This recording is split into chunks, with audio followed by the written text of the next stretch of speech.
नमस्कार किसान साथियों, स्वागत है एक बार फिर से आपका मालवा की खेती यूट्यूब चैनल पर।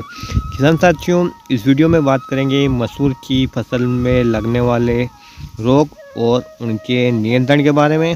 तो पूरी जानकारी के लिए वीडियो को आखिरी तक जरूर देखिएगा। वीडियो पसंद आई तो वीडियो को लाइक कीजिएगा, किसान मित्रों के हितों में इसे शेयर कीजिएगा और चैनल पर यदि आप पहली बार आए हैं तो चैनल को सब्सक्राइब जरूर कीजिएगा।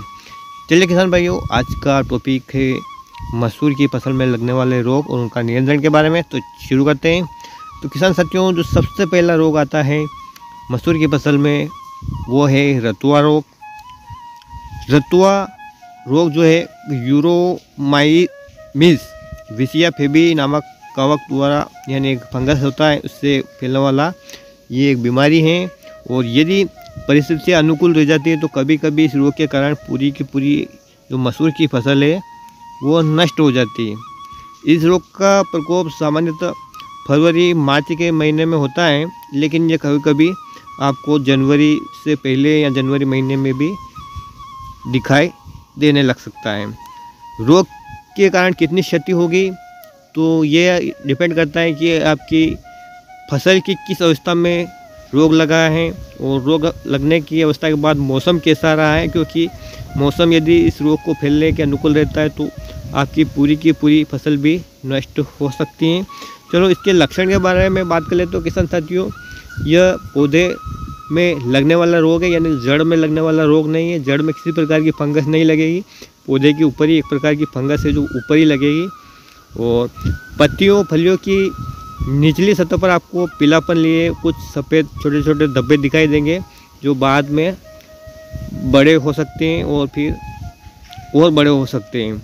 धब्बे पहले पीले दिखेंगे, फिर हल्के भूरे हो जाएंगे और पत्तियों के दोनों सतह के ऊपर डिपेंड करते हैं, ऊपर भी होते हैं और नीचे भी होते हैं। और ये धब्बे धीरे धीरे बड़े हो जाते हैं। उग्र अवस्था में यानी जब ये रोग बहुत ही तीव्र प्रकोप से फैलता है तो जो मसूर की फसल की जो शाखाएँ हैं वो टेढ़ी मेढ़ी हो जाती हैं और अपना आकार बिगाड़ लेती हैं। ऐसा लगता है कि जैसे किसी खरपतवार नाशक का असर हो गया हो। और यदि बहुत ही गंभीर परिस्थितियाँ रहे तो बीज बनने से पहले ही पौधा सूख जाता है। और जैसा कि मैं बोल रहा हूँ कि यदि वातावरण अनुकूल रहा रोग के हिसाब से तो कभी कभी पूरी की पूरी फसल भी नष्ट हो सकती है। तो इसका नियंत्रण कैसे करें? तो इसके नियंत्रण के लिए किसान भाइयों, आप सबसे पहले तो जो रोगरोधी किस्में हैं जैसे कि पंत मसूर 406 हो गया, पंत मसूर 639 हो गया, पंत मसूर 4 हो गया तथा वैभव जो ये मसूर की वैरायटियाँ हैं ये लगाएं। और यदि बड़े दाने की रतुआ अवरोधी किस्मों की बात करें तो में प्रिया है, शेरी है एवं पंत मसूर 5, इन प्रजातियों का चयन आपको करना चाहिए। और एक है बुआई समय से करें। और रतुआ रोग के लक्षण यदि आपको अपनी फसल पर देखने को मिलते हैं तो आप मैनकोजेब मेटालेक्सिल कॉन्टैक्ट एवं सिस्टमैटिक फंजीसाइड का स्प्रे करें। रोग तीव्र अवस्था में तो आपको 8 दिन के अंतराल पे फिर से स्प्रे करना है।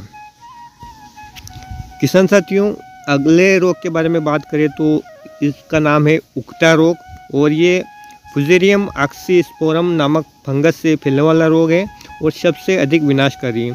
यह रोग मृदा जनित है, यानी मिट्टी में एक प्रकार की फफूंद होती है जिसके कारण ये रोग हमारी फसल में लग जाता है।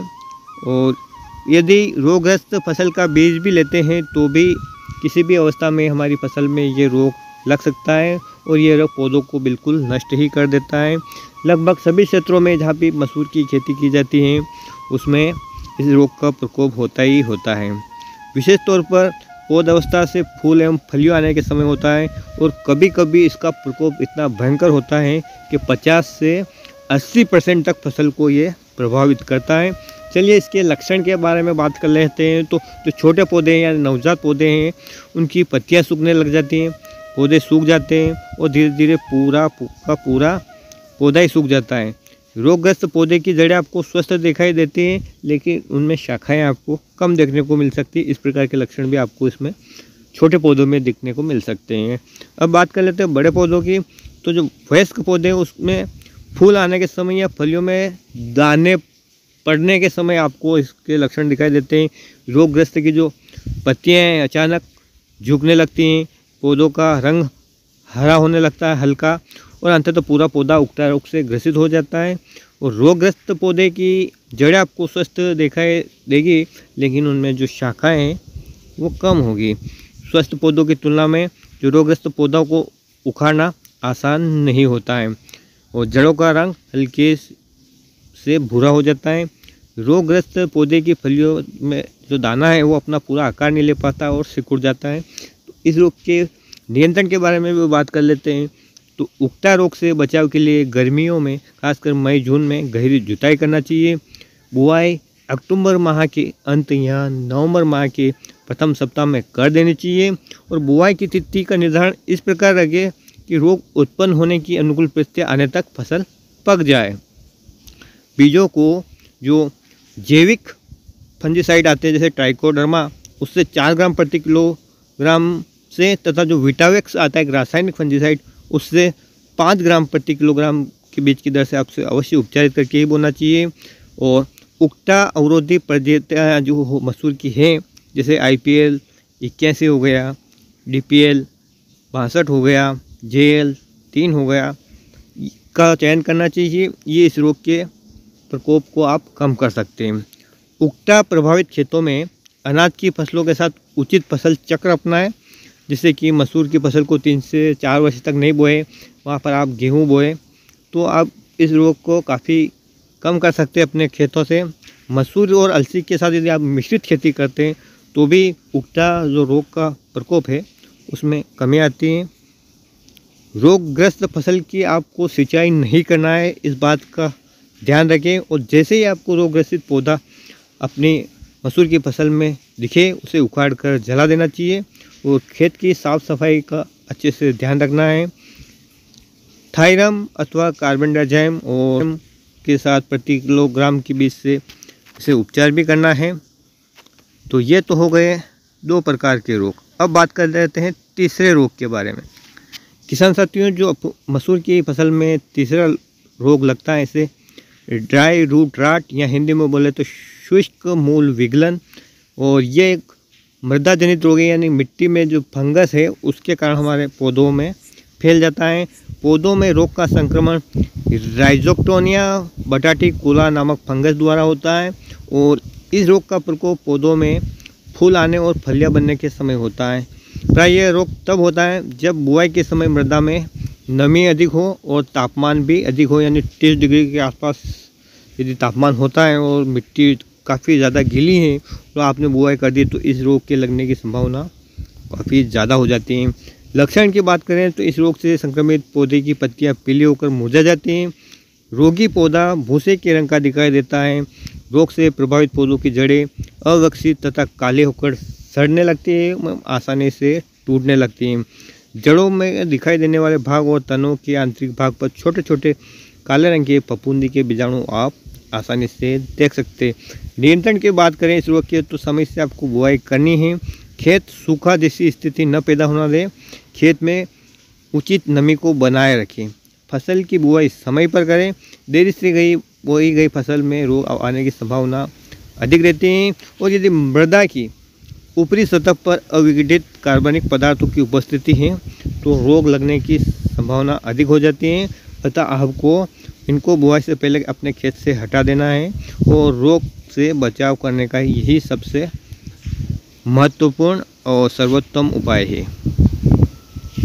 अगले जो रोग की बात करें तो इसको इंग्लिश में स्टंट बोलते हैं, हिंदी में स्तंभन बोलते हैं, और ये एक वायरस जनित रोग है।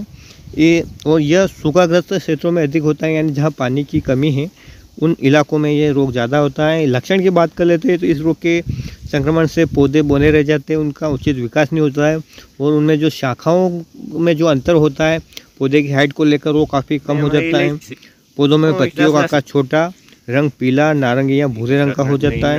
नियंत्रण की इसकी बात करें तो फसल की बुआई थोड़ी देर से करें। उचित कीटनाशक का प्रयोग करने से फसल पर फुदकने वाले जो कीड़े और छोटे छोटे माहू होते हैं उनकी रोकथाम करें। ऐसा करने से रोग का फैलाव कम होता है और रोग की संभावना वाले आने वाले क्षेत्रों में आपको रोग की प्रजातियों की बुआई करना चाहिए।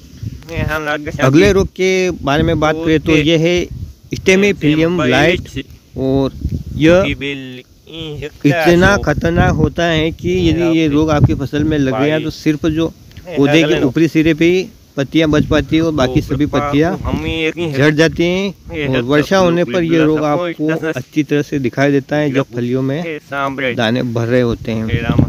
लक्षण की बात करें तो खेत के बड़े हिस्सों में फैल सकता है, विशेष रूप से जहां नाइट्रोजन की कमी हो। पत्तियां बहुत अधिक मात्रा में गिरने लगती हैं और पौधों पर पत्तियां बिल्कुल रहती नहीं। मान लीजिए ऐसा कि पत्तियां सारी गिर जाती हैं, जैसा कि मैं आपको बोल रहा हूँ। रोकथाम की इसके बाद बात करें तो आपको फसल के विकास के, यानी जब फसल अच्छी तरह से पूर्ण विकास हो जाए तो उसमें आपको एक फंजीसाइड का छिड़काव कर देना चाहिए, क्योंकि इससे पहले रोग बहुत कम दिखाई देता है। पुष्प आने के समय आपको कवकनाशी का प्रयोग प्रभावी नहीं रहता है, यानी आप फूल आने से पहले ही इस रोग से नियंत्रण के लिए फंजीसाइड का स्प्रे कर देना चाहिए। किसान साथियों, अगले रोग के बारे में बात करें तो यह है स्टेमेफिलियम ब्लाइट, जिसको एस्का कोइटा ब्लाइट भी बोलते हैं। यदि वर्षा हो और आर्द्रता की मात्रा बढ़ने लगे, साथ साथ तापमान कम हो, तो इस रोग की संभावना बढ़ने लग जाती है। अत्यधिक घने पौधे भी इस रोग की संभावना को बढ़ा देते हैं। यह रोग पुष्प आने के अथवा फलियां बनने के समय उत्पन्न होता है।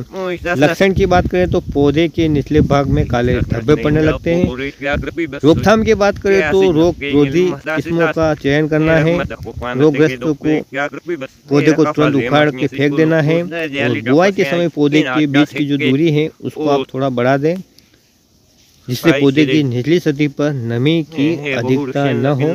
तो किसान साथियों, इस वीडियो में थी मसूर की फसल में लगने वाले सभी रोगों की जानकारी। उम्मीद करते हैं आपको ये पसंद आई होगी। वीडियो थोड़ा लंबा है लेकिन है काम का। बस इन लक्षणों के आधार पर आप रोग की पहचान करें और नियंत्रण करें इन रोगों से अपनी फसल का।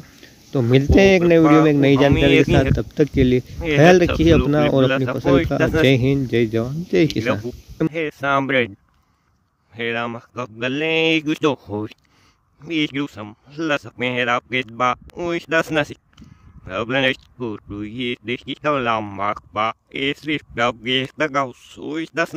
Das